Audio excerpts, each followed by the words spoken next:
हम आप सबसे कहेंगे, जितने आस्था चैनल पर सुन रहे हैं, जितने तीनों पंडालों में और पंडालों के बाहर जितने भक्त बैठे हैं, पीछे गेट के बाहर, इधर वहाँ जहाँ तहाँ भक्त बैठे हैं, उन सबसे एक बात कहेंगे, आप हमारी बात पर भी भरोसा मत करो। आप तो गीता प्रेस गोरखपुर की शिव महापुराण लेकर आओ और उस शिव महापुराण को घर पर एक बार पढ़ कर देखो। उसमें आपको मिलेगा कि शंकर जी पे चढ़े हुए जल का जो आचमन कर लेता है वो फिर संसार सागर में जन्म नहीं लेता, उसकी मुक्ति हो जाती है, मोक्ष।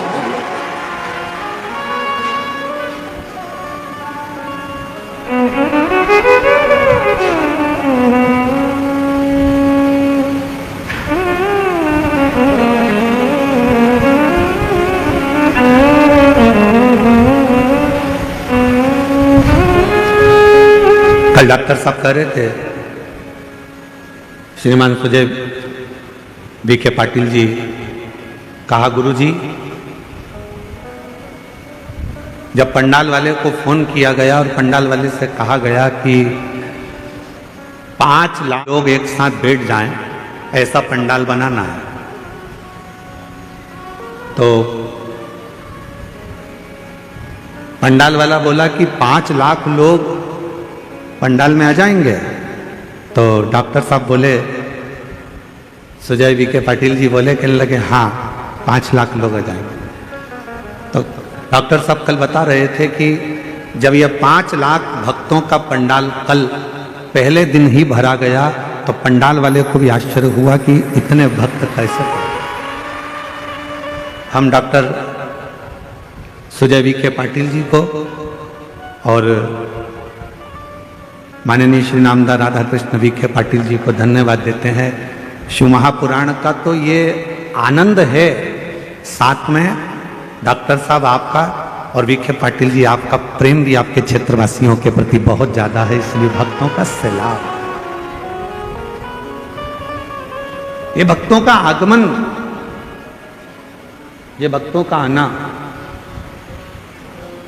शिव तत्व की ओर अविरल भक्ति को प्राप्त करना।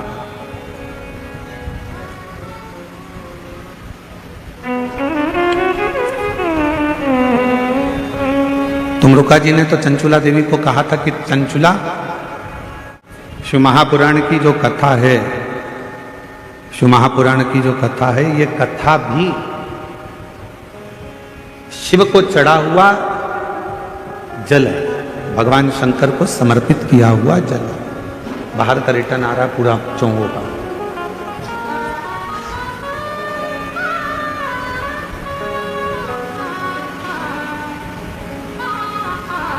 जो शिव महापुराण की कथा को श्रवण कर कर जाता है, ये समझ कर जाता है कि हम शंकर भगवान को चढ़े हुए जल का आचमन कर कर, शिव को प्राप्त कर कर, भगवान शंकर की शरणागति प्राप्त कर कर, भगवान शंकर की भक्ति प्राप्त कर कर हम जा रहे हैं। ये प्रेशर बढ़ाओ ना यहाँ का मंच का। हम शिव की अविरल भक्ति को प्राप्त कर कर जा रहे हैं।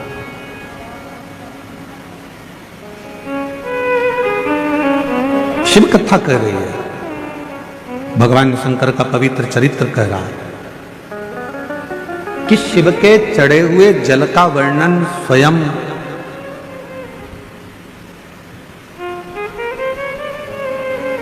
यमराज की जो धर्मपत्नी है, यमराज की जो धर्मपत्नी है जिसका नाम है धुमोरना। क्या नाम है उसका? धुमोरना। फिर से बोलो, आवाज नहीं आई, डबल से बोलो, धुमोरना। ये यमराज की धर्मपत्नी,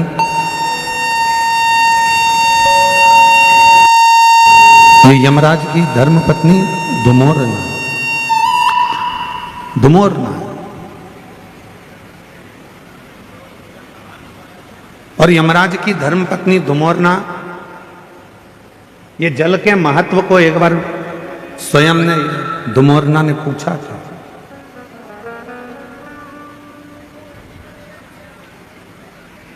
जल के महत्व को धुमोरना ने एक बार पूछा था। शिव महापुराण की कथा कहती है कि एक बार धुमोरना ने शंभु शरणे पड़ी मांगू घड़ी रे घड़ी दुख काटो दया करी ने दर्शन आपो शंभु शरणे पड़ी मांगू घड़ी रे घड़ी दुख काटो दया करी ने दर्शन आपो। धुमोरना ने एक बार देखा यमराज की साक्षी में भैंसे को।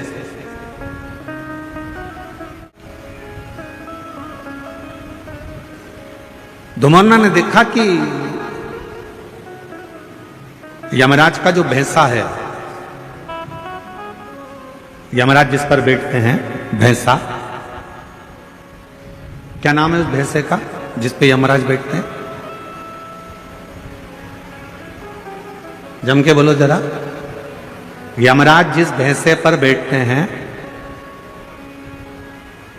जिस पाड़े पर यमराज बैठते हैं, जिस भैंसे पर यमराज बैठते हैं, उसका नाम क्या है? उसका नाम है पौंड्रक। क्या नाम है? पौंड्रक। तो एक बार धुमोरना ने उस पौंड्रक को देखा, उस भैंसे को देखा कि भैंसा क्या करता है कि यमराज प्राण खींचते हैं और प्राण खींचकर किसी को लेकर जाते हैं और भैंसा उसको खूब त्राड़ देता है, उसको खूब मारता है, सींग से रोनता है, पांव से कुचलता है, उसको परेशान करता जाता है। भैंसा उसको खूब परेशान करता है। पर धुमोरना ने फिर एक जगह देखा कि धुमोरना ने देखा कि वो भैंसा एक जीव को यमराज लेकर जा रहे थे, पर उस भैंसे ने उसको कोई कष्ट नहीं दिया, भैंसे ने उसको कोई परेशान नहीं किया।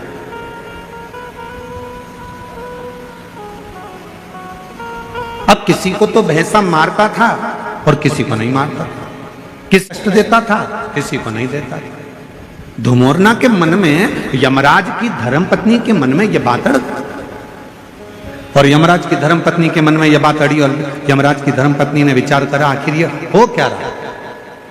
जब यम की आज्ञा है कि कष्ट देना है तो देना चाहिए, फिर ये भैंसा किसी को कष्ट देता है, किसी को नहीं देता है, किसी को अच्छा रखता है, किसी को बुरा रखता है, आखिर ऐसा हो क्यों रहा।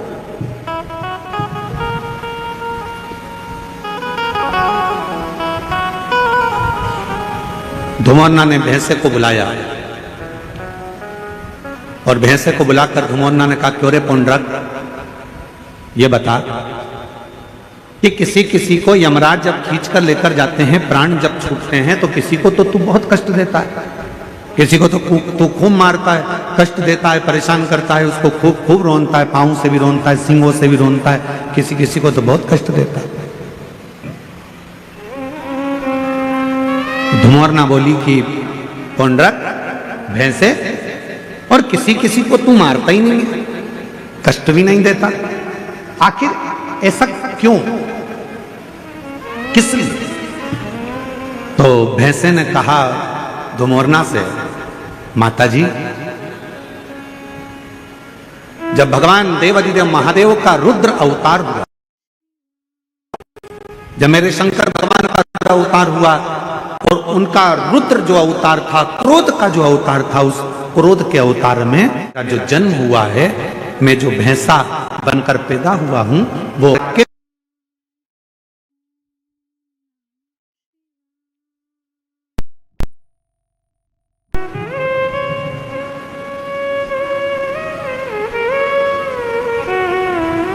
और मेरा जन्म हुआ रुद्र की जंघा से। जब मेरा जन्म हो गया रुद्र की जंघा से, तो मैं समझ नहीं पाया कि मैं कहां जाऊंगा। तब देवाधिदेव महादेव ने कृपा कर कर मुझे यमराज को दे दिया और मैं यमराज का सेवक बन गया। यमराज ने कहा कि तुम यदि मेरे पास में रहोगे तो मेरी आज्ञा का पालन करना पड़ेगा। तो देवाधिदेव महादेव जी ने कहा कि यमराज को मैंने तुम्हें दिया है तो तुम्हें इसकी आज्ञा का पालन करना है। तुम आज्ञा का पालन करो। और यमराज की आज्ञा का पालन धुमोरना से भैंसा कहता है कि मैं करने लगा। पर शिवजी ने मुझे कहा कि ए पौंड्रक, एक बात सुन, तू यमराज का भैंसा जरूर बनेगा, तू यमराज के पास जरूर रहेगा, पर एक काम करना, तुझे मैंने जन्म दिया है, मेरी जंघा से तू उत्पन्न हुआ है। रुद्र कहते हैं यदि कोई संसार का मनुष्य, पशु, पक्षी, जानवर, जलचर, थलचर, कोई मानव, उसके शरीर में अगर शिंग पर चढ़ा हुआ जल, शंकर का चढ़ा हुआ जल यदि उसके शरीर पर कहीं लगा हो या उसके मुख में शंकर का चढ़ा हुआ जल पड़ा हो तो उसे तो त्राण मत देना, उसे कष्ट मत देना, उसको सीधे मार्ग से लेकर, उसको तू त्राण मत देना, उसको तू कष्ट मत देना, उसको तू सीधे मार्ग से लेकर,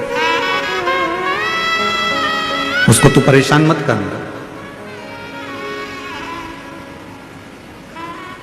पौंड्रक भैंसे ने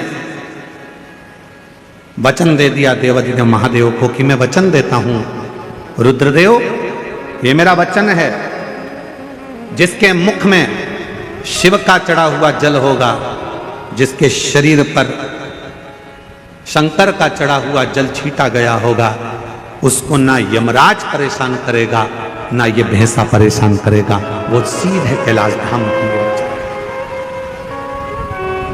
अब हम आपसे पूछें, उत्तर दीजिएगा जरा, जितनी मेरी शिरडी की जीजियां बैठी हैं, जितने मेरे जीजा बैठे हैं, सब उत्तर दें। मरने वाले व्यक्ति के मुख में कौन सी पवित्र नदी का जल दिया जाता है? जम के बोलो जरा। गंगा का। तुरंत जाओ जल्दी से गंगा का जल इसके मुख में डाल दो। कभी किसी ने पूछा अपने पूर्वजों से, अपने बुजुर्गों से कि मरने वाले के मुख में गंगा जल क्यों दिया जाता है? कभी किसी पवित्र व्यक्ति से पूछा कि मरने वाला व्यक्ति का जब उसको जब शमशान ले जाया जाता है तो उसके शरीर को गंगा जल डालकर पानी से नहलाया जाता है, साफ करा जाता है? कभी किसी ने अपने बुजुर्गों से पूछा कि मरने वाले के मुख में गंगा जल क्यों देते हैं? मरने वाले के मुख में गंगा जल क्यों दिया जाता है? मरने वाले के ऊपर गंगा जल का प्रोक्षण क्यों करा जाता है? गंगा जल क्यों छीटा जाता है? उसका एक कारण, रुद्रदेव ने जिस भैंसे पर यमराज बैठते हैं वो पौंड्रक भैंसा, रुद्रदेव ने उस भैंसे को कहा था अगर किसी के शरीर पर शिव का चढ़ा हुआ जल हो या मुख में शंकर का जल हो तो उसको तू यम की कैद मत देना। गंगा जल कहाँ चढ़ा है? शंकर की जटा पर। तो गंगा का जल कहाँ से निकलता है? शिव की जटा से। तो शंकर का चढ़ा हुआ जल ही गंगा जल है। इसलिए जब गंगा जल किसी को दे दिया जाता है, उसके शरीर में गिर जाता है, उसके मुख में पड़ जाता है, फिर वो त्राण नहीं भोगता, उसे कष्ट नहीं, उसे परेशानी नहीं।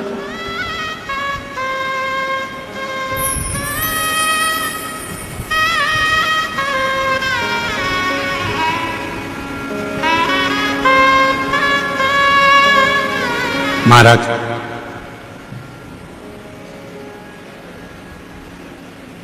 पहले ऐसा नियम था, अब आजकल तो बहुत सारे नियम बदल गए।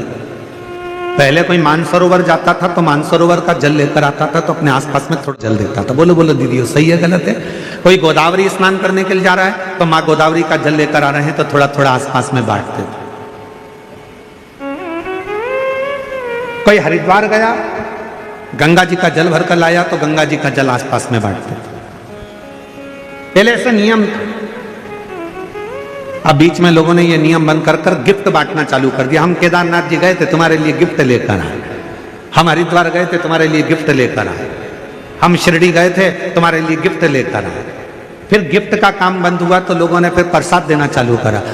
हम उज्जैन गए थे, तुम्हारे लिए प्रसाद लेकर आए। हम वहां गए थे, तुम्हारे लिए ये प्रसाद लेकर आए। हम तुम्हारे लिए ये प्रसाद लेकर आए। शिव महापुराण की कथा कहती है किसी मंदिर, देवालय, शिवालय या किसी तीर्थ का सबसे बड़ा प्रसाद होता है वहां की पवित्र नदी का कुंड का जल। वो जल जब हम अपने आसपास में देते हैं तो हमें हजारों हजारों तीर्थ का पुण्य फल प्राप्त हो जाए।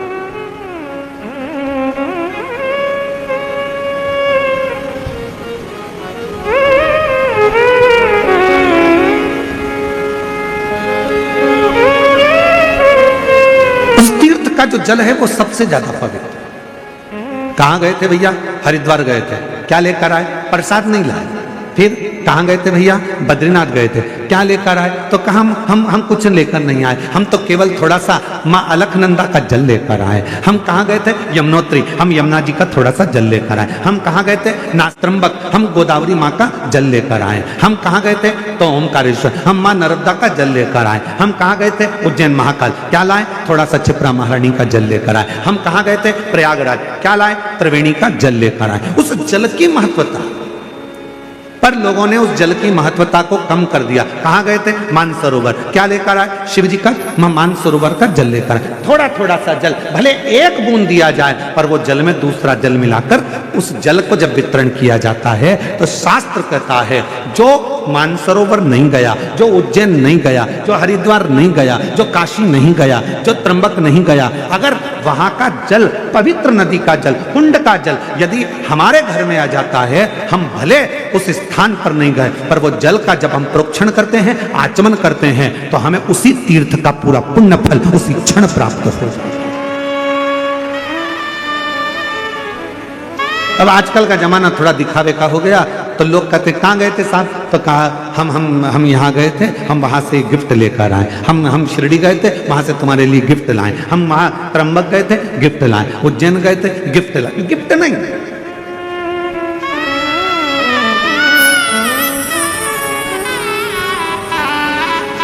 अभी कथा में हमने कहा था, जलगांव की कथा में, कि करवा चौथ पर तुम्हारा पति तुमको गिफ्ट दे, पर तुम अपने पति को कसम खिलवाना। बोला था कि नहीं बोला था? अरे जम के तो बोलो। तुम अपने पति को सौगंध दिलवाना करवा चौथ के दिन कि तुम मुझे गिफ्ट दे रहे हो, चलेगा, पर मुझे भी एक गिफ्ट चाहिए कि तुम कसम खाओ, सौगंध खाओ कि जब भी गाड़ी चलाओगे तो हेलमेट जरूर लगाओगे। जब भी गाड़ी चलाओगे तो हेलमेट, ये गिफ्ट दो मुझे कि क्योंकि तुम हो तो मेरा घर है, तुम हो तो परिवार है, तुम हो तो मेरा कुटुंब है, तुम हो तो मेरे बच्चे हैं, और तुम हो तो मैं हो। हेलमेट लगाओ, 4 व्हीलर गाड़ी चलाओगे सीट बेल्ट लगाओ, ये शपथ दिलवाओ।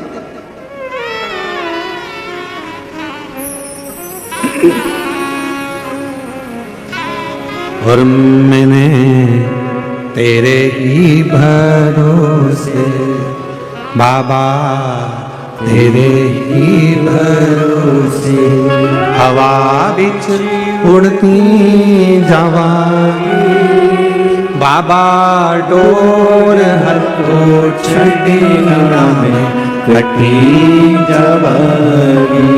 भोले मैं तेरी शंभो मैं तेरी हवा बिच उड़ती जावांगी, बाबा डोर हथो छड़ीना में कटी जावांगी।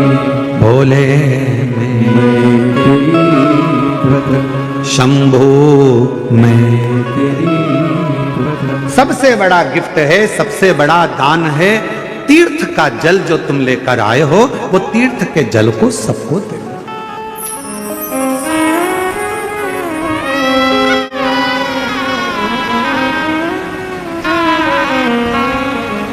मुख में गंगा जल हो,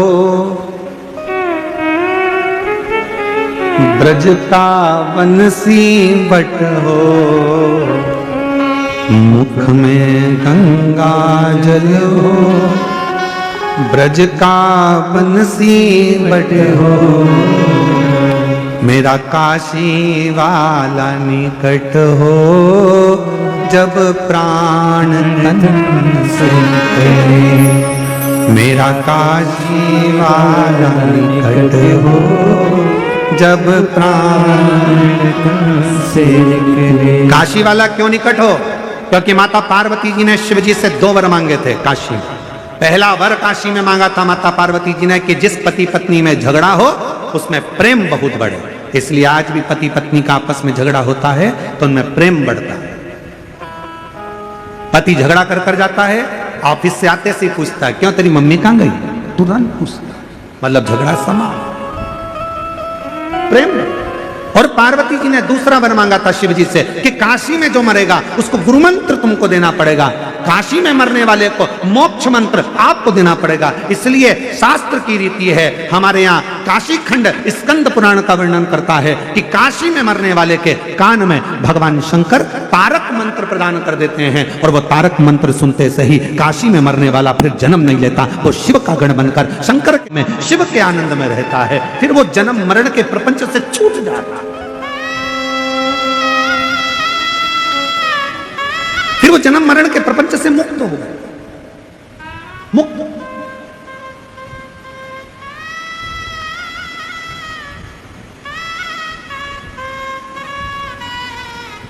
शिव महापुराण का काशी खंड कहता है, ध्यान, स्कंद पुराण का काशी खंड कहता है, कभी योग लगे तो स्कंद पुराण के काशी खंड को पढ़िएगा। मैं माननीय पाटिल साहब को बहुत बहुत इसके लिए धन्यवाद दूंगा, माननीय रामदास राधा कृष्ण विखे पाटिल जी को, डॉक्टर सुजय विखे पाटिल जी को मैं इस चीज के लिए धन्यवाद दूंगा कि काशी खंड में, स्कंद पुराण के काशी खंड में लिखा है, जो कार्तिक के महीने में भगवान शंकर की अविरल भक्ति करता है, जो कार्तिक के महीने में शिव महापुराण की कथा यदि एक बार भी श्रवण कर लेता है, उसको सहस्त्र अश्वमेध यज्ञ का फल तुरंत प्राप्त हो जाता है।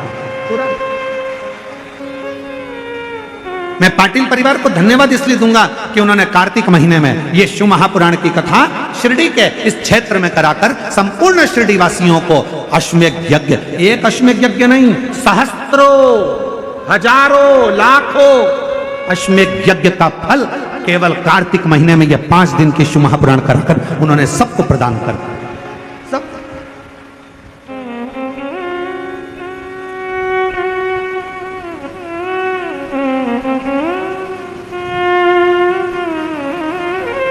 जब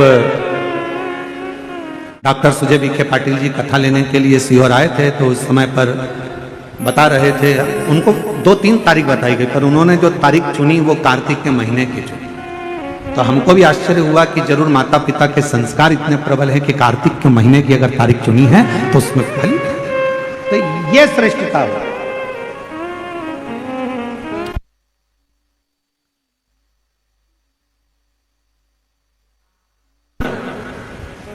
तो हमने जब डॉक्टर सुजय विखे पाटिल जी जब कथा लेकर चले गए तो हमने बाद में आशीष को कहा, हमने कहा जरूर सुजय विखे पाटिल जी ने स्कंद पुराण पढ़ के रखी होगी तो उनको काशी खंड याद होगा कि कार्तिक महीने में कथा सुनने से हजारों यज्ञ का फल प्राप्त होगा। हमने कहा जरूर उनको ये बात का ज्ञान होगा कि कार्तिक महीने में एक कथा भी यदि कोई दिल से श्रवण कर लेता है, शिव नाम ले लेता है, शंकर का स्मरण कर लेता है, शिव नाम की स्तुति कर लेता है, शंकर का अविरल भक्ति को धारण कर लेता है। शिव महापुराण की कथा कहती है, भगवान शंकर का चरित्र कहता है, आप और हम तो अपने घर पर दिवाली मनाते हैं, 33 कोटि देवी देवता काशी के घाट पर, गंगा के घाट पर दीपावली मनाते हैं। काशी के घाट पर दीपावली का पर्व मनाया जाता है।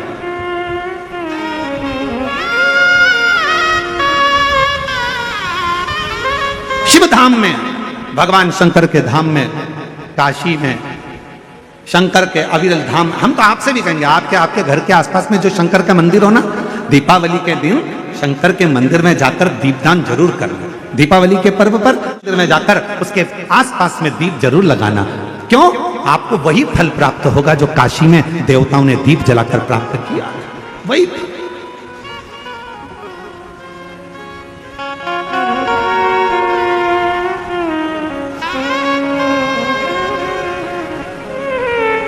भगवान शंकर की अविरल भक्ति को धारण,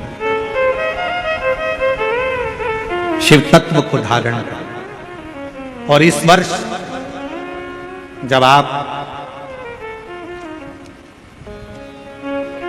20 अक्टूबर को दिवाली मनाएं और 20 तारीख को जब आप दीपावली का पर्व मनाएंगे, हमारे यहां भी दीपावली कुबेरेश्वर धाम पर 20 तारीख की है, खजाना रहता है, ऐसा ही क्रम दीपावली पर्व का रहता है। तो 20 तारीख को जब आप दीपावली मनाएं तो इस वर्ष सबको कहूंगा, जितने भी आस्था चैनल पर कथा सुन रहे हैं, जितने फेसबुक यूट्यूब पर कथा श्रवण कर रहे हैं, यदि आपकी जिंदगी में 4 दिन दुकान चल रही है, 4 दिन बंद पड़ी है, व्यापार थोड़े दिन चलता है, थोड़े दिन बंद हो जाता है, आपके विद्रोही, आपके दुश्मन आप पर कहीं ना कहीं से इधर से उधर से वार कर रहे हैं, या आपका लक्ष्य आपको प्राप्त नहीं हो रहा। कोई बहुत मेहनत करता है, बहुत मेहनत करता है तो भी लक्ष्य नहीं मिल पा रहा। जहां तक आपको पहुंचना है वहां तक यदि आप नहीं पहुंच पा रहे हैं तो इस दीपावली पर जब आप 20 तारीख को दीपावली का पर्व मनाएं, तो 20 तारीख को दीपावली के पर्व के दिन शंकर भगवान को स्पर्श कराकर एक बेलपत्र लेकर जरूर अपने घर पर आए और जहां पूजन कर रहे हैं उस बेलपत्र को एक प्लेट में अवश्य रखें, उस पर हल्दी और कुंकू उस पर अवश्य चढ़ाएं। एक चावल का दाना लाल कर, एक चावल का दाना पीला कर उस बेलपत्र पर अवश्य चढ़ाएं और उस बेलपत्र को अपने पास में 1 वर्ष तक संभाल कर रखना। फिर अगले साल आप और हमें बताना कि उस बेलपत्र ने आपको मंजिल तक पहुंचाया कि नहीं पहुंचाया, आपको लक्ष्य प्रदान कराया कि नहीं। कई लोग रहते हैं, बहुत मेहनत करते हैं, बहुत परिश्रम करते हैं, सब चाहते हैं कि ये व्यक्ति इतने स्थान पर बैठे, इसको ये पद मिलना चाहिए, इसको ये कुर्सी मिलना चाहिए, इसको ये जगह मिलना चाहिए, इसको वहां तक पहुंचना चाहिए, इस व्यक्ति को तो इस पद पर पहुंचना चाहिए पर नहीं पहुंच पाता, इस व्यक्ति को तो वहां तक पहुंचना है पर ये नहीं पहुंच पाता। एक बेलपत्र का प्रयोग कर देते, अगले वर्ष बात करेंगे कि मेरे भोलेनाथ ने आपका हाथ पकड़कर आपको उस मंजिल तक भेजा कि नहीं भेजा।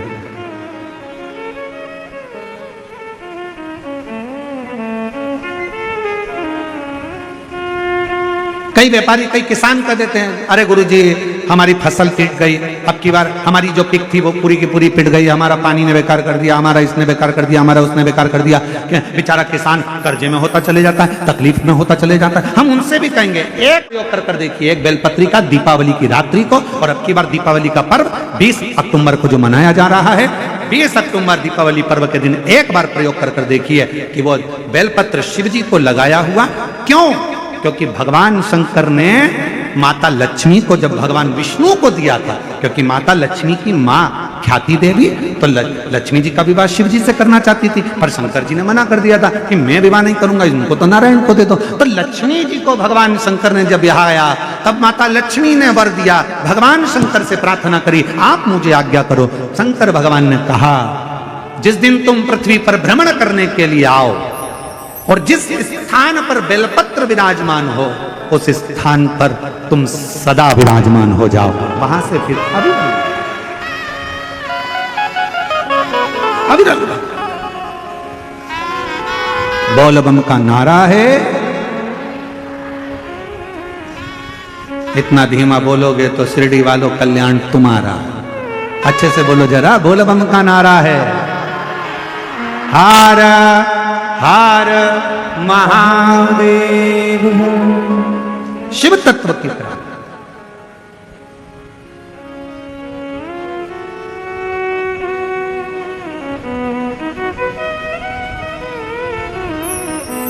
भगवान देवादिदेव महादेव के दरवाजे पर दीप अवश्य।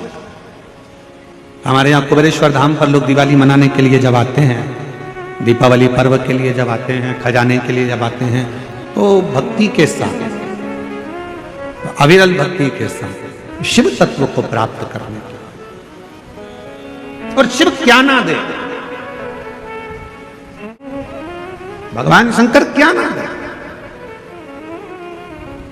तेरी कृपा बिना न हिले एक भी ले, सांस तेरी कृपा से तनो बखान क्या करूं मैं राखों के ढेर का, चपटी भगोत में खजाना कुबेर का। उसके स्पर्श मात्र राख का हो जाता है, स्पर्श मात्र एक भभूत का हो जाता है, तो वो भस्म भी करोड़ों का धन बन जाता है। वो भस्म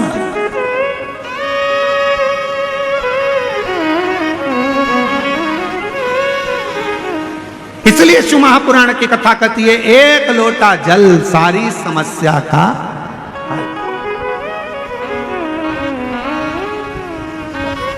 एक लोटा जल लेकर शिव मंदिर जरूर जाए।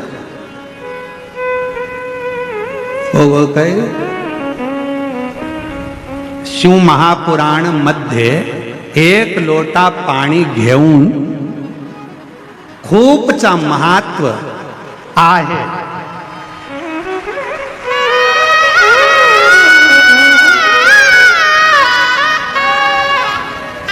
शिव महापुराण में एक लोटे जल का बड़ा महत्व बताया है, बड़ा महत्व.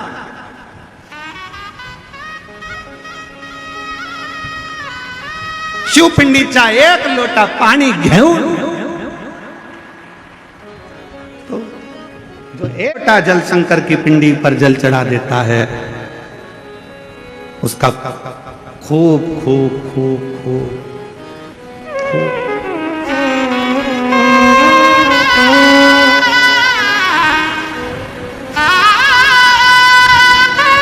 और तेरी कृपा का क्या है भरोसा, कब किस पर हो जाए, जरा सी हम पर कर दो, जरा सी हम पर कर दो. तेरी कृपा का क्या है भरोसा, कब किस पर हो जाए, जरा सी हम पर कर दो, जरा सी हम पर कर दो. जिस पर भी हो गई तेरी कृपा करुणा वो भव पार हुआ, भव पार हुआ. पापी हो चाहे जितना उसका भी बाबा उद्धार हुआ, उद्धार हुआ. गिद्ध अजामिल गणिका जैसे तेरे मन को भाए, जरा सी हम पर कर दो, जरा सी हम पर कर दो. तेरी कृपा का क्या है भरोसा, कब किस पर हो जाए, जरा सी हम पर कर दो, जरा सी हम पर कर दो. तेरी कृपा का क्या है भरोसा, कब किस पर हो जाए, जरा सी हम पर कर. ये उसकी उदारता, ये उसकी करुणा है, ये उसकी कृपा है, ये उसकी दया है. आप दिल से उसको पुकारो, वो दिल से झोली भरता है. आप दिल से पुकारो, दिल से कहो उसको, दिल से विनय करो उसको, दिल से निवेदन करो उसको, वो सुनेगा, आएगा, देगा, झोली भरेगा, जाए. तो शंकर भगवान पर चढ़े हुए जल की महत्वता शिव महापुराण की कथा कहती है.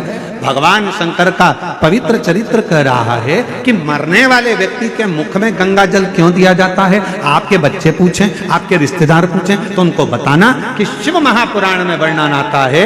स्वयं यमराज की धर्म पत्नी धुमोरना ने यह प्रश्न स्वयं जिस पर यमराज बैठते हैं उस भैंसे से, उस पौंड्रक से पूछा, भैंसे से कि तू किसी को कष्ट देता है, किसी को नहीं देता.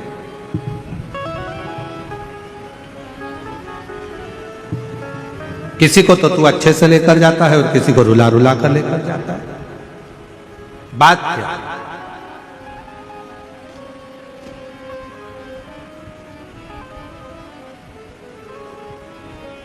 क्या बात है?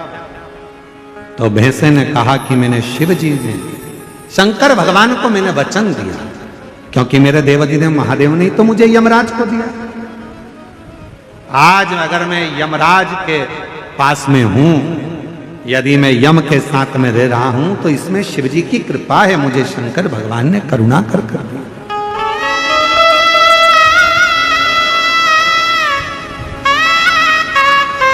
ये शिव की उदारता से मुझे मिला.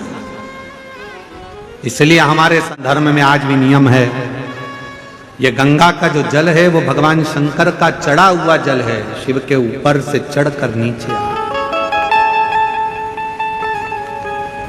कई लोग हमारा बहुत विरोध जब करते हैं तो विरोध में कह देते हैं कि शिव जी पे चढ़ा हुआ जल मत पियो. सीहोर वाले महाराज ने बताया पियो, और यह कहता है मत पियो. तो जो तुमसे कहे कि शंकर पर चढ़ा हुआ जल नहीं पीना चाहिए, तो उनको कहना कि फिर तो मरते समय तू गंगा जल भी मत पीना, क्योंकि वो भी तो शंकर जी पे चढ़ा हुआ है. शिव जी के शीश पर आया तब तो नीचे आया. शिव महापुराण की कथा कहती है कि धुमोरना से यमराज जी की धर्म पत्नी से स्वयं भैंसा कह रहा है, वो पौंड्रक भैंसा कह रहा है कि शिव की कृपा, शंकर की। कहा जिसके ऊपर शंकर का चढ़ा हुआ जल का प्रोक्षण हो, जो शिव का चढ़ा हुआ जल का आचमन कर ले, कहा उसको फिर कोई नरक के भोग ना भोगना।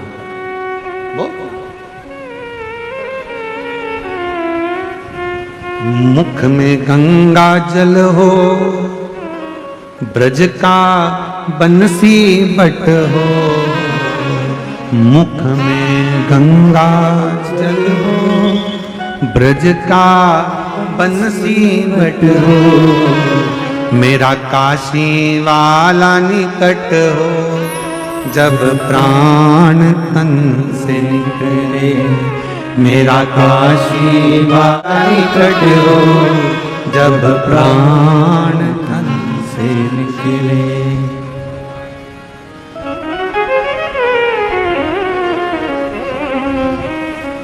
हे भोलेनाथ, हे भोलेनाथ, इतना तो करना भोले, जब प्राण तन से निकले, इतना तो करना भोले, जब प्राण तन से निकले। बाबा इतनी कृपा करना। हम हो सकता है प्राण छूटते समय हम काशी ना हो,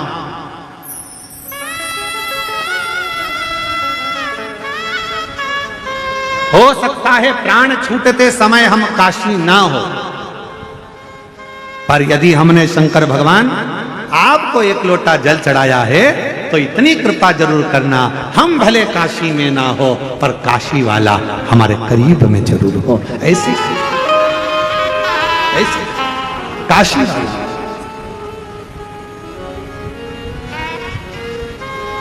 ये कृपा करना, ये करुणा करना, ये दया करना।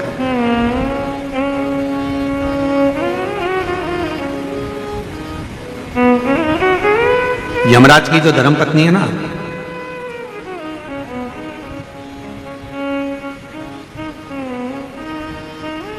ये शिव की बड़ी उपासक है।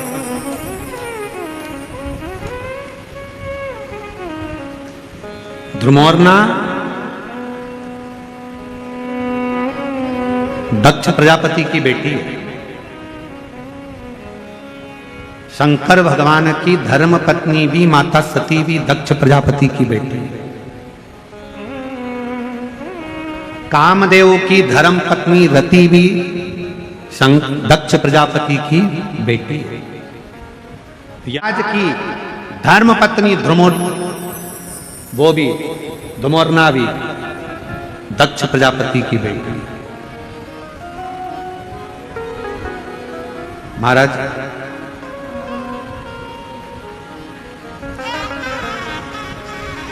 एक कथा बड़ी अच्छी आती है धुमोरना के विवाह की। बड़ा सुंदर प्रसंग आता है कि ध्रुमोरना ने अपने पिता दक्ष प्रजापति से निवेदन करा, और ध्रुमोरना ने अपने पिताजी से निवेदन करा कि मेरा जहां विवाह करो जो मृत्यु को जीत ले, जो मौत को विजय प्राप्त कर ले, जो मृत्यु पर विजय प्राप्त कर ले, उससे हमारा विवाह। ध्रुमोरना ने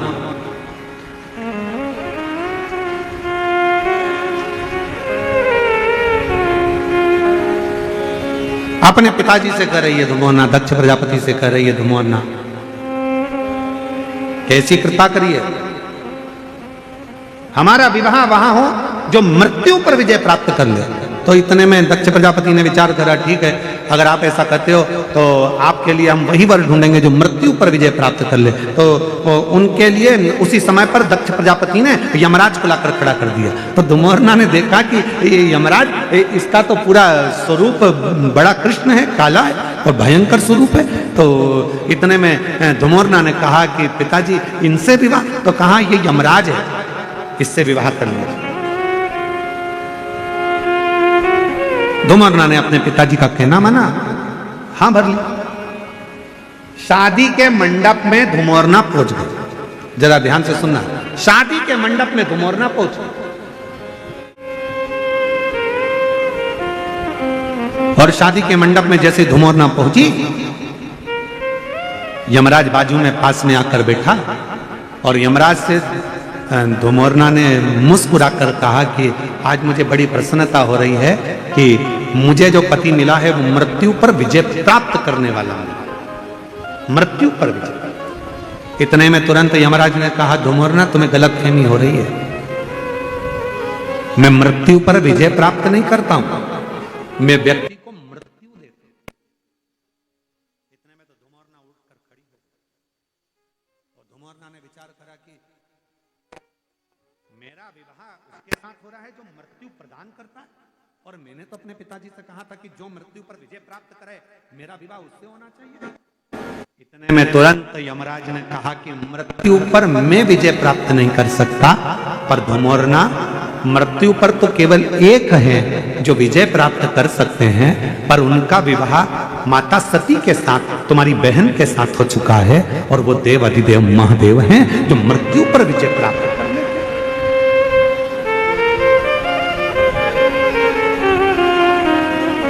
जो मौत पर विजय प्राप्त कर लेते। इतने में धुमोरना उठकर चली गई, और जैसे ही धुमोरना उठकर गई, दक्ष प्रजापति को सूचना मिली कि मेरी बेटी यमराज से विवाह नहीं करना चाहती, अब करा क्या जाए।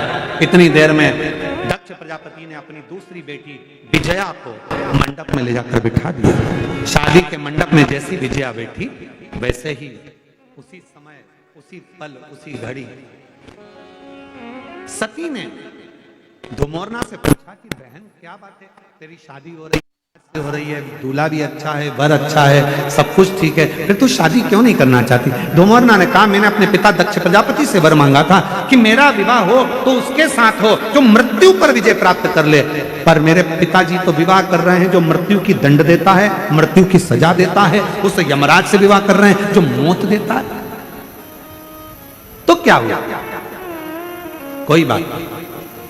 सती ने कहा कि तू चिंता मत कर धुमोरना, तू चाहती है कि मृत्यु पे विजय प्राप्त करने वाले से तू विवाह करे, तू उससे विवाह तो नहीं कर सकती, क्योंकि तेरी बहन सती का विवाह देव अधिदेव महादेव से मृत्यु पर विजय प्राप्त करने वाले से हुआ है।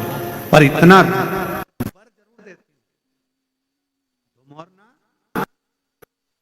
तेरा पति मृत्यु लोक में जाकर जिस व्यक्ति के प्राण को लेकर जाएगा यमलोक में, उस समय पर जिसके प्राण छूट रहे होंगे उसके मुख से यदि शिव का नाम निकल गया तो धुमोरना उसी क्षण तुझे शंकर का दर्शन हर पल हर घड़ी होता रहे, हर पल। और उसका वर क्या प्राप्त होगा, उसका फल क्या प्राप्त होगा। शिव महापुराण की कथा कहती है, श्री शिवाय नमस्तुभ्यं, ओम नमः शिवाय, ओम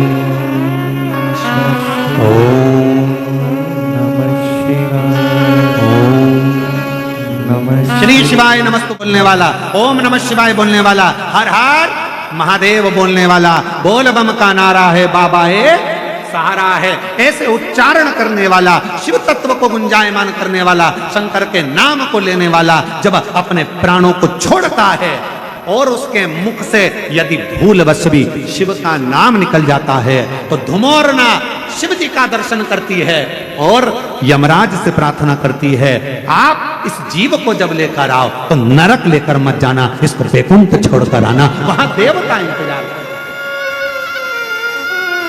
वहां देवता इंतजार कर।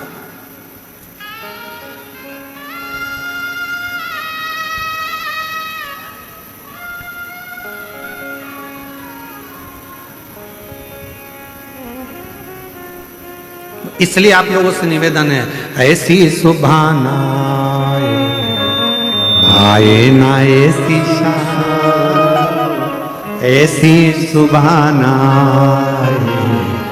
आए ना ऐसी शाम, जिस दिन जुबां पे मेरे, जिस दिन जुबां पे मेरी आए ना का नाम ऐसी सुबह आए आए ना ऐसी शाम ऐसी सुबह आए आए ना ऐसी शाम। भगवान शिव का जो उच्चारण करता है, शिव का उच्चारण करने वाला श्री शिवाय नमस्तुभ्यं, श्री शिवाय नमस्तुभ्यं। हम आप लोगों से बार बार कहते हैं, अपने घर के दरवाजे पर लिख दो श्री शिवाय नमस्तुभ्यं, दीपावली पर स्टिकर चिपका दो श्री शिवाय नमस्तुभ्यं, दरवाजे पर बंदरवाल बांध दो श्री शिवाय नमस्तुभ्यं। अगर कोई दरवाजे के सामने से निकल कर जा रहा होगा और मान लो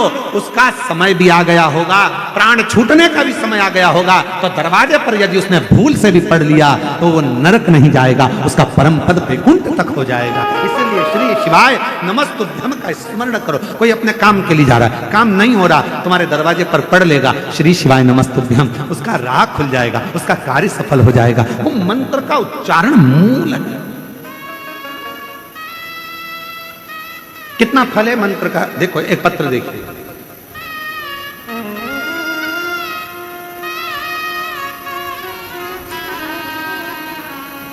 बनीता प्रताप सिंह परदेशी,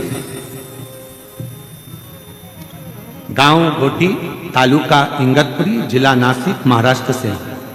कहीं बैठी हो हाथ हिला सकती हैं, और अगर बैठी हो तो एक बेलपत्र लेने के लिए आ सकते।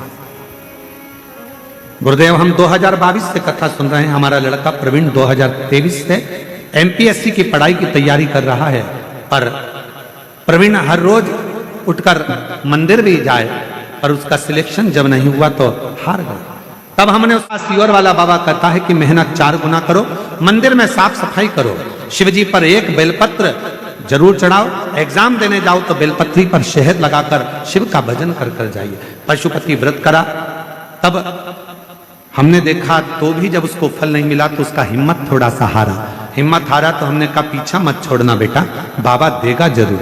और तब हमने कहा कि एक बार कुबेरेश्वर धाम चल। हम उसको कुबेरेश्वर धाम ले गए। हमने कहा प्रवीण कुबेरेश्वर धाम लेकर चलो, और वहां जाकर बाबा का पूजन अर्चन करा। आज बाबा को धन्यवाद देती हूँ कि मेरे उस बेटे का सिलेक्शन हो गया और बेटा उच्च पद पर अधिकारी बनकर बैठ गया। मैं बाबा को यहाँ प्रणाम करने के लिए। एक पत्र देखिए, बड़ा सुंदर।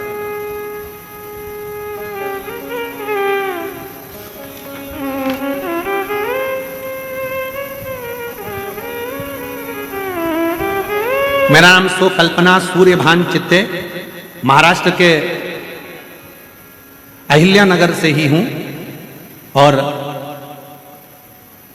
अहिल्या नगर गांव महाकालवाड़, जरा पढ़ो, जरा पढ़ के बताओ। महाकालवा गांव, ठीक है, श्री रामपुर अहिल्या नगर से। बाबा, मेरी शादी को 22 साल हो गए थे, पर मुझे संतान नहीं हुई। बाबा, मेरे यहाँ बच्चा नहीं था, संतान का सुख नहीं था। बहुत सारे दवाखाना दिखाए, लेकिन उसका कोई फायदा नहीं हुआ। हमने सभी आशा छोड़ दी थी। तभी एक सूरज की किरण जैसे खबर मिली, जो मैं आज बताने जा रही हूँ। बहन, गुरु ननंद ने बताया कि भोले बाबा की कथा में जाओ, वहां बाबा सभी समस्या का हल करते हैं। हम नहीं जान पाए।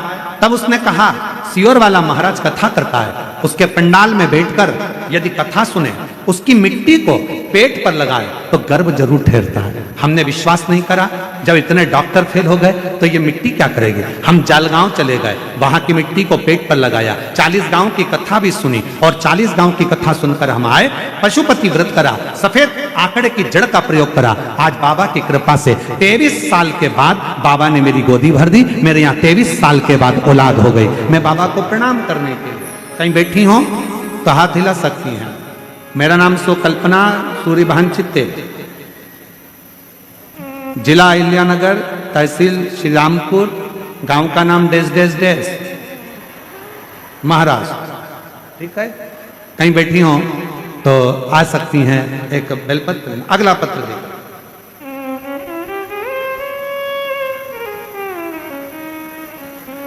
गुरुदेव,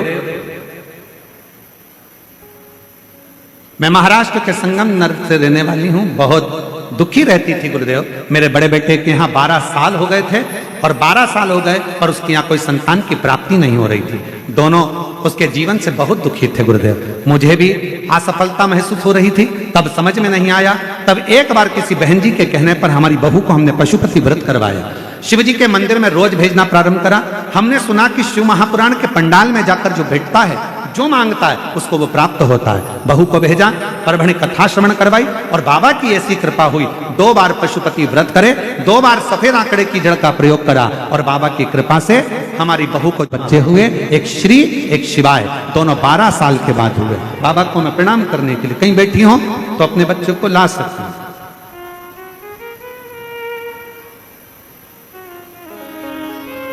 गुरुजी, मेरा नाम कल्याणी बलबीर सिंह जनवीर है। हम गांव सोनई तालुका नेवासा जिला अहिल्यानगर की रहने वाली हूँ। 1 लोटे जल का मैं क्या वर्णन करूं गुरुदेव। मेरा बेटा सुयश 4 साल का हो गया पर डॉक्टर कहते थे ये बोलेगा नहीं।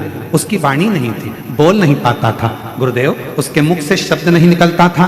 हमने सारे डॉक्टरों का इलाज करवाया पर उसकी आवाज नहीं आई। बड़े परेशान हो गए।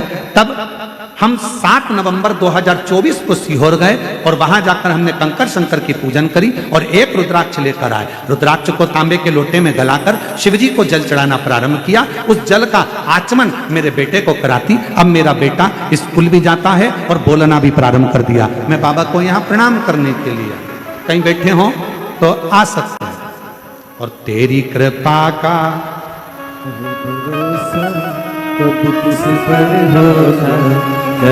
एक पत्र और बड़ा सुंदर है। कविता पाटिल शिरडी से हैं।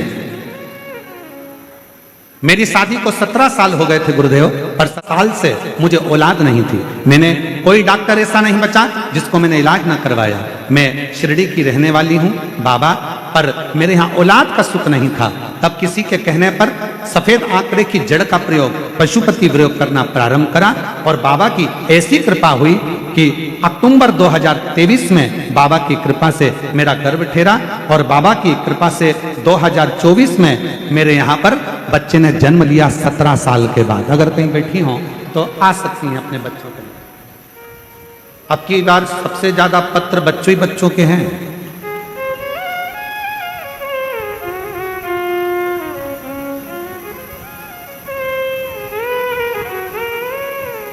एक और पत्र है।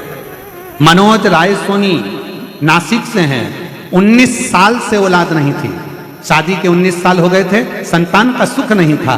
बाबा की कृपा से फरवरी 2023 में 19 साल के बाद औलाद हुई है। जोरदार ताली बजाएं, कहीं बैठे हो तो आ सकते हैं। और तेरी कृपा का भरोसा कब किस पर हो जाए, जरा सी हम पर कर दो, जरा सी हम पर कर दो। जिस पर भी हो गई है तेरी कृपा करुणा वो भव। शिरडी क्षेत्र की संत दत्तात्रेय ओढ़ी।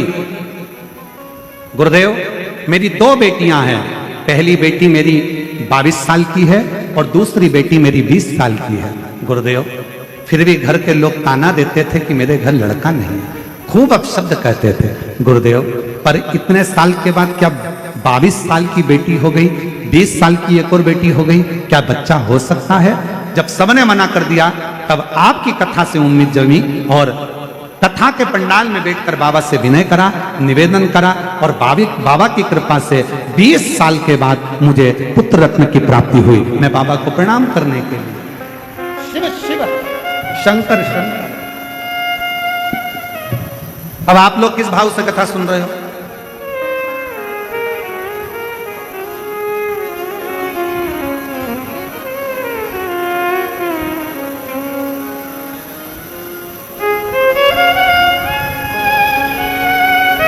कार्तिक का महीना, शिव महापुराण की कथा, शिरडी का पवित्र क्षेत्र और यह पवित्र शिव महापुराण की कथा।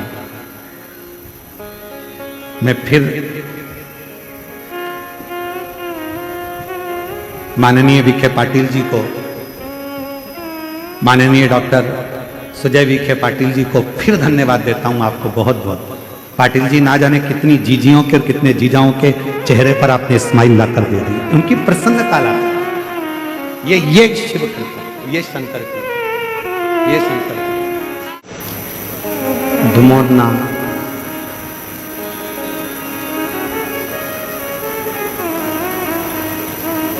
जब धुमोरना ने विवाह नहीं करना चाहा यमराज के साथ में,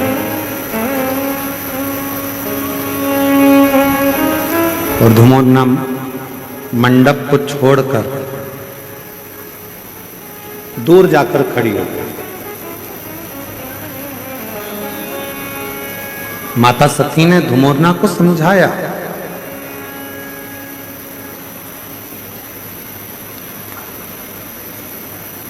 तीन चीजें मनुष्य को कभी नहीं भूलना चाहिए। पहले नंबर पर है अपने गांव की, अपने देश की मट्टी। दूसरे नंबर पर है अपनी मेहनत, और तीसरे नंबर पर है अपने परिवार की, अपने नगर की, अपने क्षेत्र की ममता। जो वात्सल्य था, जो प्रेम, जो स्नेह आपको और हमको मिलता है, उसको कभी ना, उसको कभी ना।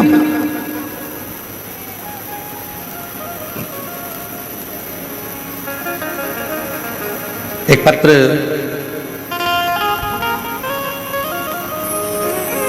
कोई माया शंकर गायक हैं, उन्होंने लिखा है सुजय दादा के लिए। इतने सारे पत्रों में आधे से ज्यादा पत्र ऐसे हैं जो सुजय दादाजी के लिए लिखे हैं। इससे यह मालूम पड़ता है कि कथा करवाने वाले जो डॉक्टर साहब और विखे पाटिल जी जो हैं, इनका प्रेम कितना होगा। पत्र बहुत सारे ऐसे, कितनी कितनी सारी बातें इन पत्रों में लिखी गई है कि हम इसलिए भी ज्यादा पत्र नहीं पढ़ते क्योंकि किसी को यह ना लगे कि पत्र इतने पढ़ दिए गुरुजी ने, पर पत्र अच्छा है। मेरा नाम माया शंकर गायके है, कहीं बैठी हो माया शंकर गायके जी, आप ही हैं? ऐसे हाथ हिला दो एक बार, वापिस एक बार हाथ हिलाइए। दिख नहीं रहा ना? अच्छा, तो दिख नहीं रहा ना इसमें क्यों नहीं आ रहा है? वो दिख नहीं रही ना हमको, इसको दिखाओ, इसमें टीवी में क्यों नहीं आ रहा? हाँ, ऐसे हाथ हिलाओ। हाँ ठीक है।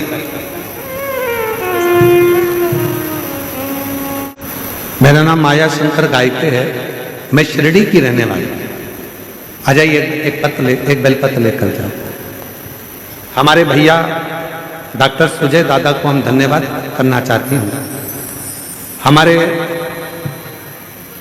शिरडी कथा के जो आयोजन करता है मेरे, जब जब दादा मिलते थे तब तब हम दादा को कहते थे कि दादा, हम जहाँ जहाँ कथा सुनने के लिए जाते हैं सब दूर, बहुत दूर बैठना पड़ता है। कथा मिलती है, कई बार नहीं मिलती है, कई बार तो हम लोग वापिस भी लौट कर आ जाते हैं।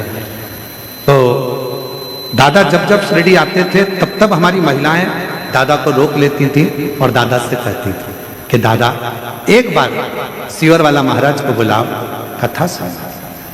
और दादा ने एक ही बात हमेशा, जितनी बार दादा मिले और उन्होंने एक ही बात कही, गुरुजी, दादा हमेशा कहते थे कि मुझ पर विश्वास रखो, एक दिन मैं सीवर वाले महाराज को लेकर आऊंगा, शिव महापुराण की कथा। गुरुजी, मैं दादा को धन्यवाद देती हूं कि दादा आप जैसा भाई सबको मिले जो विश्वास के साथ काम करते हैं और विश्वास जो दिलाते हैं वो पूर्ण करते हैं। गुरुजी, कई पंडालों में कथा सुनी, पर जो यहाँ का वैभव, यहाँ की व्यवस्थाएं हैं, मैं उसका क्या बताऊं। ये एक पत्र और किसी बहन ने लिखा, हम बहुत सारे पत्र नहीं पढ़ते, आदरणीय पत्र थोड़ा सा मराठी भी है, थोड़ा हिंदी भी है, ठीक है। जहाँ मराठी आएगा मैं चुप हो जाऊंगा, तुम पढ़ो, ठीक है, और जहाँ हिंदी आएगा मैं पढ़ लूंगा। आदरणीय नामदार श्री राधा कृष्ण विखे पाटिल जी, पत्र पढ़ रहे हो ना, टीवी पे दिख रहा है, एलईडी वेलईडी पर आ रहा है कि नहीं आ रहा है? नहीं आ रहा है क्या? थोड़ा इसको चलाओ भाई। राधा कृष्ण विखे पाटिल जी व युवा नेतृत्व डॉक्टर सुजय दादा विखे पाटिल जी यांच्या प्रयत्नांतून,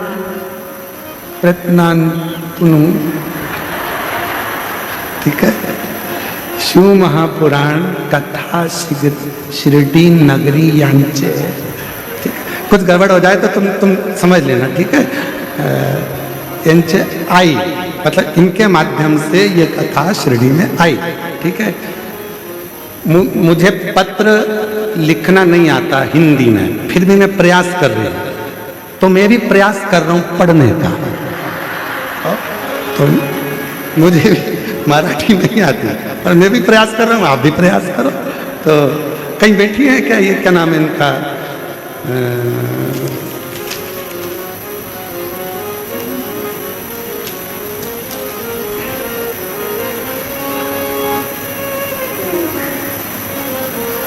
मेरा नाम सारिका सुनील चौहान, प्रवरा नगर की रहने वाली हूँ।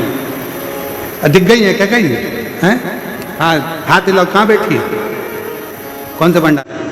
अच्छा, 1 2 3 हाथ, थोड़ी दिखी हो। श्री शिवाय नमस्ते तुम। हाँ, टीवी पे दिख गई, आ जाओ आ जाओ, एक बेलपत्र ले जाना।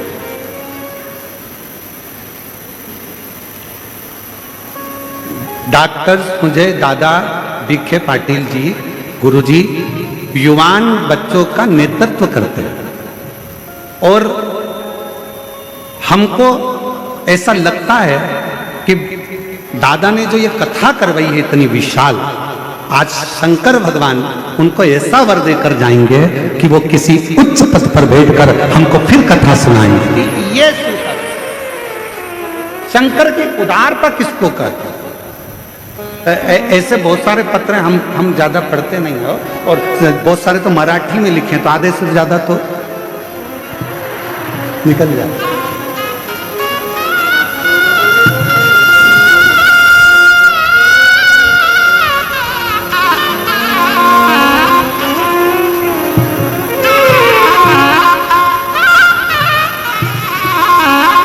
और शिव भक्ति, शिव महापुराण की कथा कहती है,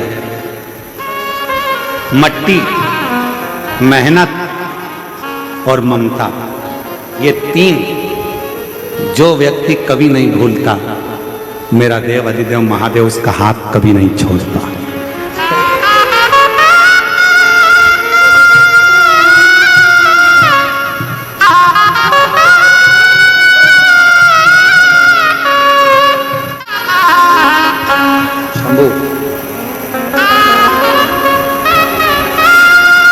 एक 22 साल की बेटी थी, एक 20 साल की बेटी थी, इनके बड़े भैया के यहाँ से हैं, और उसके बाद ये बेटा हुआ है। एक बार जोरदार ताली बजाकर स्वागत करिए शिव का।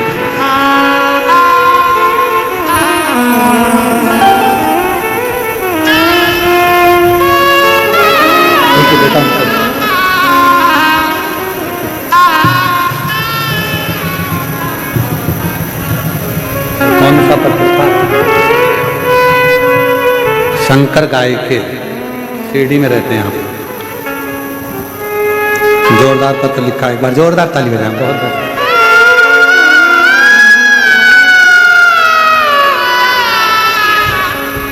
अरे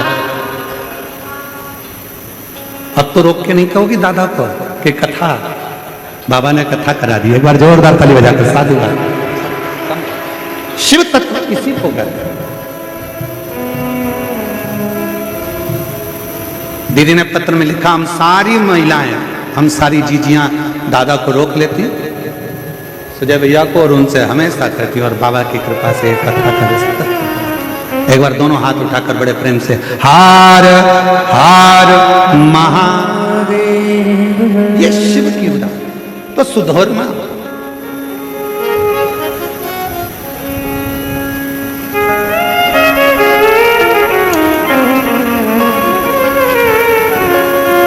डब धुमोरना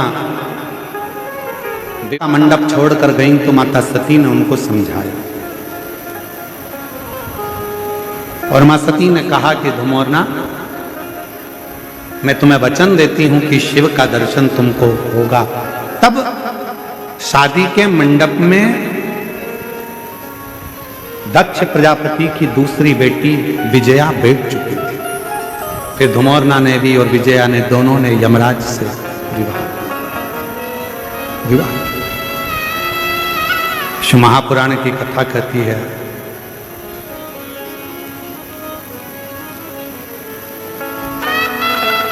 कि जब मनुष्य के मन में जो पाने की ललकता होती है वो मनुष्य उसको पा ही लेता है।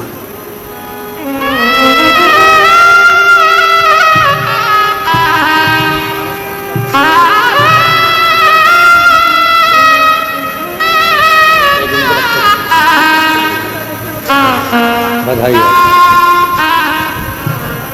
जिस लक्ष्य को व्यक्ति पाना चाहता है, इसीलिए शिव महापुराण की कथा कहती 3 बातों का स्मरण करें। पहले नंबर पर मिट्टी, दूसरे नंबर पर मेहनत, तीसरे नंबर पर ममता। जब हमें उन्नति की सीढ़ी पर चढ़ना है, हमें आगे बढ़ना है, हमें अग्रण्य भाग ग्रहण करना है, तो इन तीनों को ना अपने गांव की, अपने देश की मिट्टी को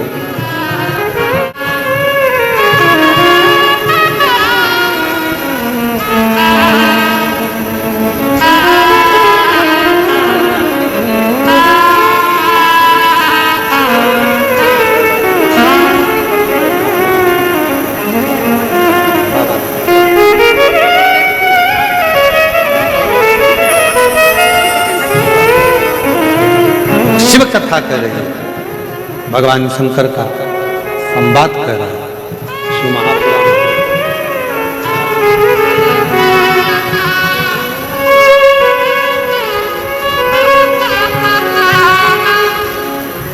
और तेरी कृपा का क्या है भरोसा, कब किस पर हो जाए, जरा सी हम पर कर दो, जरा सी हम पर कर दो। तेरी कृपा का क्या है भरोसा, कब किस पर हो जाए, जरा सी हम पर कर दो, जरा सी हम पर कर दो। जिस पर ही हो गई तेरी कृपा करुणा वो भव पार हुआ, भव पार हुआ। पापी हो चाहे इतना उसका भी बाबा उद्धार हुआ।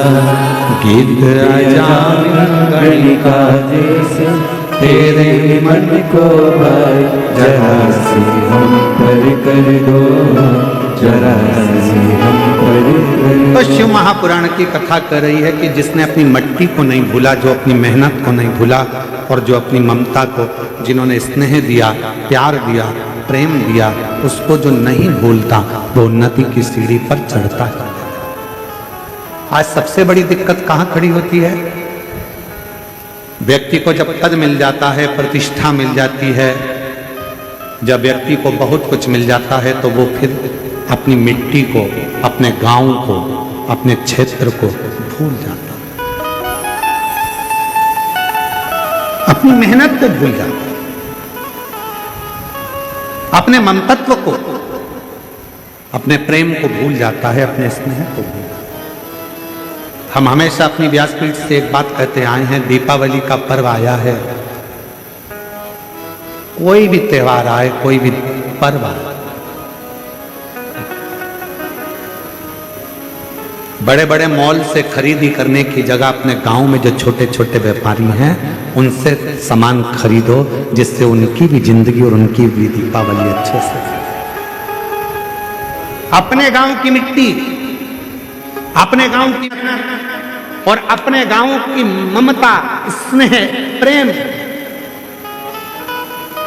ये बड़े बड़े मॉलों में नहीं मिलेगा। आप जिस गांव में रहते हो, जिस नगर में रहते हो, वहां के छोटे छोटे व्यापारी तैयारी करके रखते हैं, दिवाली आई है, सामान बिकेगा। कोई ठेला लेकर फूल की माला बेच रहा है, कोई दरी बिछाकर, चटाई बिछाकर छोटे छोटे दिए बना बना कर मट्टी के बेच रहा है, और तुम विदेश का सामान खरीदो और मालूम पड़े अपने देश का धन दूसरे देश में जाए, तो यह भारत विकसित नहीं हो पाएगा। इस भारत को विकासशील बनाने के लिए अपनी मट्टी, अपनी मेहनत और अपने मातृत्व भाव को स्मरण रखना।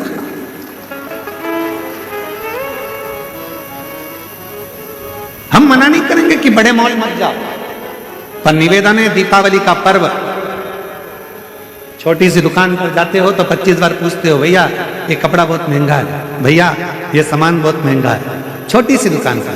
और बड़े बड़े मॉल में जाते हो तो केवल पढ़ते हो कि प्राइस कितना है और देख लेते हो, भले अब माँ कोई नहीं पूछेगा कि कम करो कि ज्यादा करो कि ऐसा करो कि वैसा करो, पर वहां पर तुमको तो VIP बन के जाना है ना, जोरदार बंटन के, जो सामान मिलेगा उठा के रखते जाओगे रखते जाओगे रखते जाओगे, उसने बिल बना कर दे दिया, उतना के उतना पैसा देकर आ जाओगे। पर अपने गांव में जब छोटी सी दुकान पर जाते हो, मोल भाव करते हो, मोल भाव करना मतलब थोड़ा सा प्यार तुम्हारा दुकान वालों को और दुकान वालों का थोड़ा सा प्यार तुम्हारे पास है। अपनी मट्टी की गंध और अपनी मेहनत का फल लेकर जब तुम अपने घर आते हो, किसी के घर पर तुम्हारे 1 रुपया ज्यादा जाने से अगर किसी गरीब बड़े के यहाँ दिया जल जाए तो समझ लेना कि दीपावली का पर्व मन रहा है। दीपावली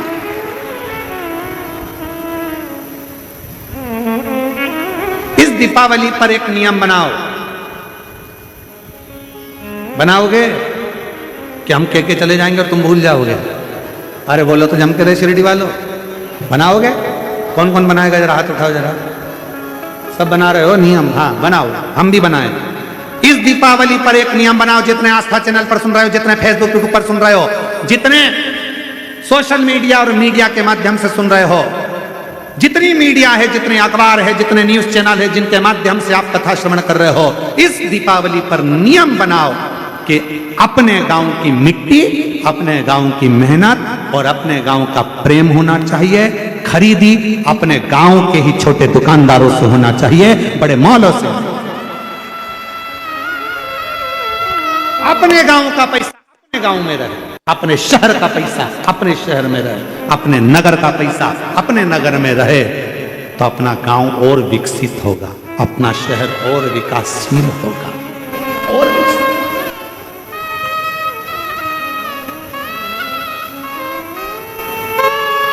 एक किसान कितनी मेहनत करता है, एक किसान अनार लगाता है, एक किसान संतरा लगाता है, मौसम्बी लगाता है, एक किसान मक्का लगाता है, कितनी मेहनत करता है। मेहनत कर कर उसको फल तो थोड़ा सा मिलता है, पर जो लेने वाला है वो लेकर जाता है और उसको करोड़ों का बना लेता है। तो किसान क्यों भूखा है, किसान क्यों कमजोर है? थोड़ी मेहनत अपने को करना है, थोड़ा परिश्रम, विकसित स्वदेशी अपनाओ, विदेशी दूर भगाओ, स्वयं का अपना खुद निर्माण करो। आत्मनिर्भर भारत, यह हमारा खुद का निर्माण मूल होना चाहिए कि हमको कुछ निर्मित करना।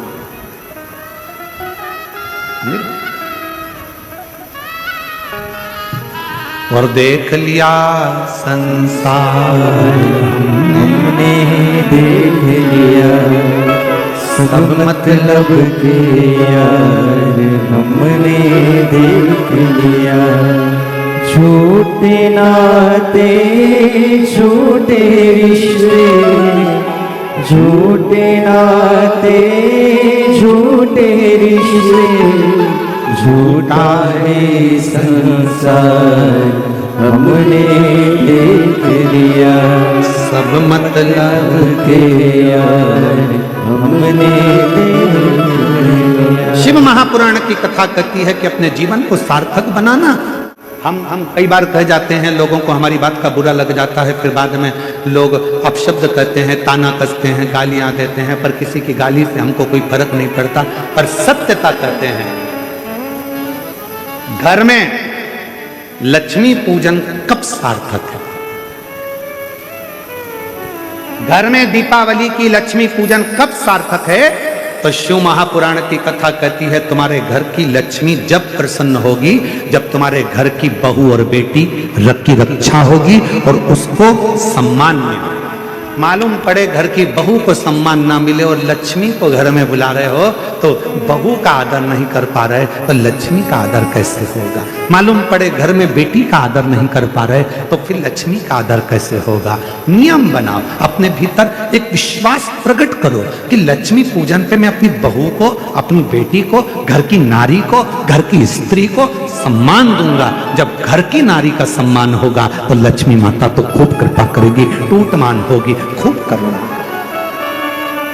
हम आदर ही नहीं कर पा रहे, हम उनका सम्मान ही नहीं कर पा रहे।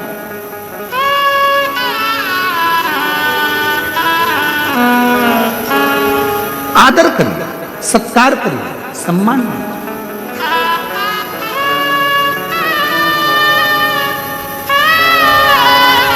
बहुत गहराइयों में जाना पड़ता है। स्वयं ब्रह्मा जी भगवान विष्णु जी के सामने जाकर कहते हैं कि यह पूरी सृष्टि का निर्माता मैं हूं, चलाने वाला मैं हूं और संहार कर। तब भगवान नारायण ने कहा ब्रह्मा जी गलत बात, ये विचार ना करें। प्रभु आपकी कृपा से सब काम हो रहा है, भोले आपकी कृपा से सब काम हो रहा है। करते हो भोले बाबा मेरा नाम हो रहा है, करते हो डमरू वाले मेरा नाम हो रहा है। भोले आपकी कृपा से सब काम हो रहा है। शंभु आपकी आपकी कृपा से सब काम हो रहा है। ब्रह्मा जी के मन में ये भाव आ गया। ब्रह्मा जी को लगा कि सृष्टि का निर्माता मैं हूं, ब्रह्मा जी को लगा कि सृष्टि चलाने वाला मैं हूं, ब्रह्मा जी को लगा कि सृष्टि को बनाने वाला मैं हूं। इतने में भगवान विष्णु के मुख से निकल गया कि ब्रह्मा जी इस तरह की बात मत करो। सृष्टि का निर्माता, सृष्टि का संहार करता, सृष्टि को चलाने वाला स्वयं भगवान विष्णु कह रहे हैं शिव महापुराण में कि इसको चलाने वाला, इसको बनाने वाला, इसको रचने वाला तो केवल एक है और वो देव अधिदेव महादेव शिव है, उसके सिवा कोई नहीं। केवल शिव।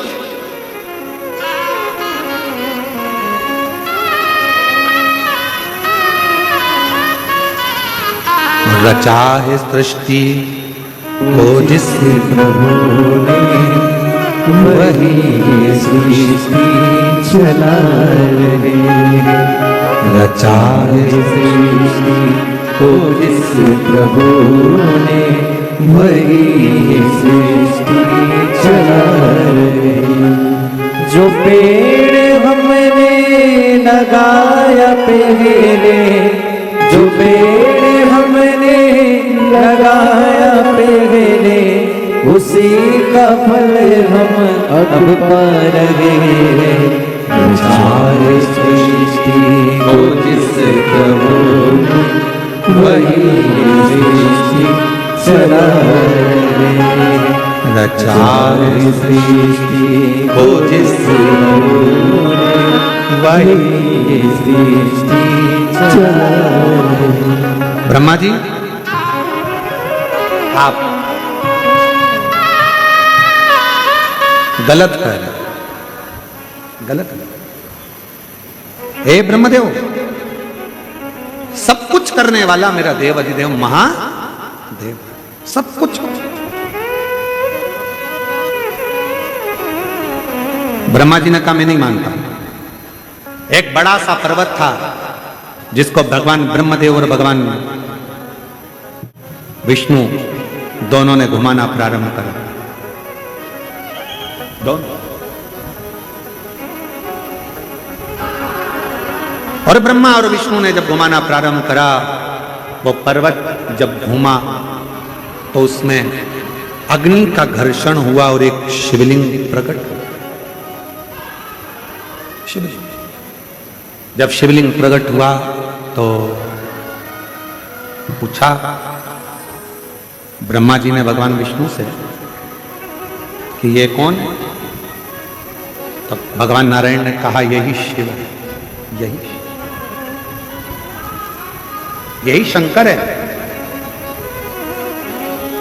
और निवेदन करूं शिरडी की इस पवित्र भूमि से कि भगवान को पहचानना सबसे कठिन काम है। जिस दिन दुनिया के लोग परमात्मा को पहचान गए तो समझना कि शिव है। आज कई लोग एक लोटे जल को नहीं पहचान रहे कि एक लोटा जल क्या कर सकता है। आज कई लोग भगवान शंकर पर चढ़ी हुई एक बेलपत्र को नहीं पहचान पा रहे कि एक बेलपत्र क्या कर सकती है। आज कई लोग श्री शिवाय नमस्तुभ्यम महामंत्र को नहीं पहचान पा रहे कि इस मंत्र के उच्चारण से कितनी बीमारियां ठीक हो सकती हैं, कितने रोग, कितनी तकलीफें, मन की अशांति, मन का क्लेश, व्याधि केवल इस मंत्र के उच्चारण से समाप्त हो जाती। समझ नहीं पाए। वो कहते हैं ना, जीवन खत्म हुआ तो जीने का ढंग आया, जब शम्मा बुझ गई तब महफिल में रंग आया।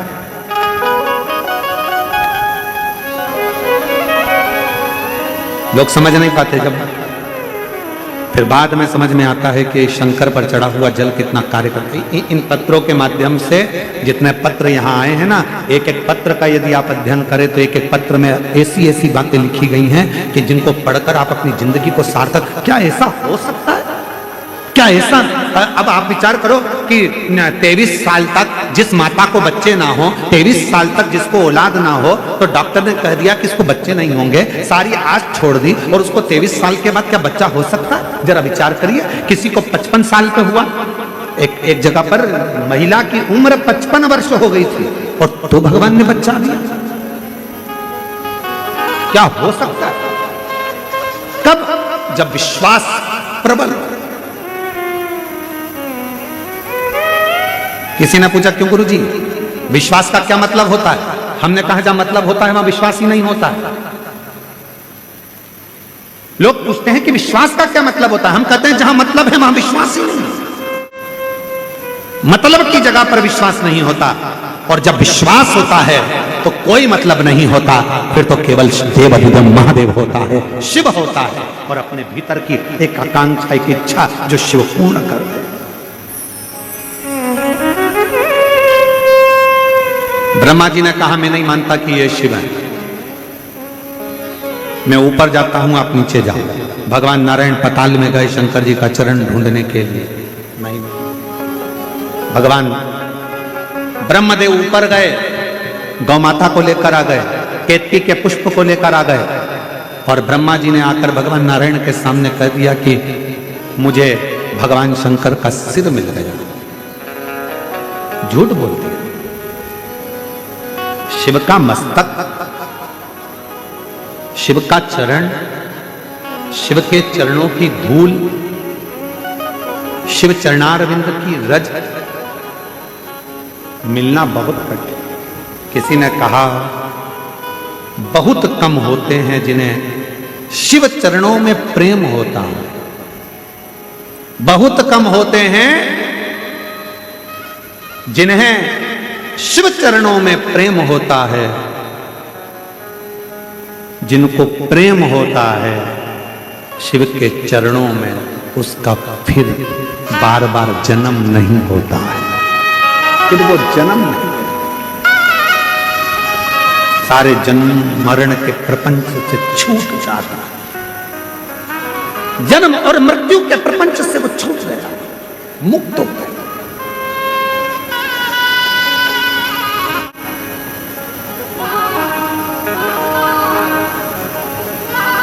इसीलिए शायद कहा, भगवान ब्रह्मदेव को कहा गया कि आप झूठ बोल रहे हैं। ब्रह्मा जी कह रहे हैं मुझे शीश दिखा, आप ना माने गौ माता से पूछ ले, गौ माता ने झूठ बोल दिया, केतकी के पुष्प ने झूठ बोल दिया, शंकर जी ने श्राप दे दिया, ए केतकी के पुष्प मैं तुझे श्राप देता हूं, सारे देवताओं पर तू चढ़ेगा पर शिव पर कभी नहीं चढ़ेगा, क्योंकि तूने झूठ बोला है। शंकर को असत्य पसंद पसंद नहीं है, इसलिए शिव को सत्य पसंद है। जब लोग कोई मर जाता है कंधे पर उठाते हैं, शिव जी के धाम शमशान लेकर जाते हैं, तब लोग कहते कहते लेते जाते हैं राम नाम सत्य है, शंकर सत्य है, शिव सत्य है, राम नाम सत्य है, भगवान का नाम सत्य है, बाकी का सब सत्य